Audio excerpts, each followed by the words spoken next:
ახალი წლის დღესასწაულების შემდეგ ჯანსაღი კვების ტენდენცია კვლავ აქტუალური ხდება.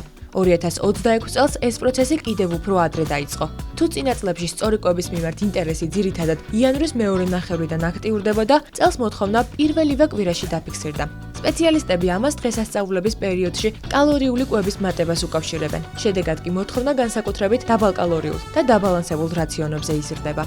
ახალი წლების შემდგომ უკვე რა თქმა უნდა მოთხოვნა არის იმაზე რომ მხარებულმა წონა დაიკლო, შესაბამისად ჩვენი ერთ-ერთი სერვისი არის ზუსტად მილის სერვისი, დრომილი, რომელიც სთავაზობს მომხმარებელს უკვე ჯანსაღი კვებით გამზადებულ რაციონს, რითიც წონას იკლებენ და ეს ყველაზე მოთხოვნადია ამ ეტაპისთვის, თუმცა ახალწლამდე უკვე ბარებში იყო მოთხოვნა თვითონ საახალწლო პროდუქტებზე, როგორც იყო ჩვენი ნიშური საახალწლო ბოქსები, პროტეინბოლები და ასე შემდგომ. კვების რაციონები საკმაოდ აქტუალურია, მაგრამ ეხლა როგორც დავამატეთ ცალკე მიმართულებას, ყველაზე მეტი როგორც ასე პროცენტულობით ხდება სალათები და ეს ჯამები, სადაც არის დაბალანსებული კვები. მალე დავამატებთ ახალ პროდუქციასაც, უფრო მეტ არჩევანს შევთავაზებთ, რომ უფრო საინტერესო გახდეს მათთვის ეს ჯანსაღი კვების გზა.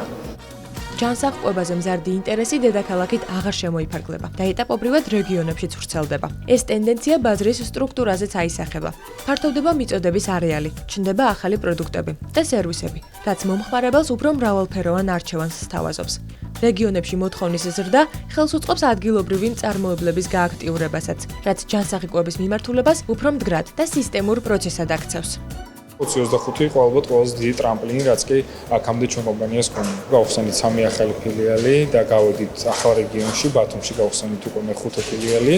საერთო ჯამში კონკურენცია შედარებით დაბალია ბათუმში და აქედან გამომდინარე ძალიან აქტიური და ძალიან პოპულარულია ჩვენი ობიექტი უკვე ბათუმში. შემდგომი ქალაქი, რაზეც ვფიქრობთ, ეს არის ქუთაისი, საიდანაც მოდის ასევე მოთხოვნა. 26-ში დროში მომხმარებელი მხოლოდ მაღალ ციოლოვან ჯანსაღ დაბალანსებულ კერძებს შეხვდება.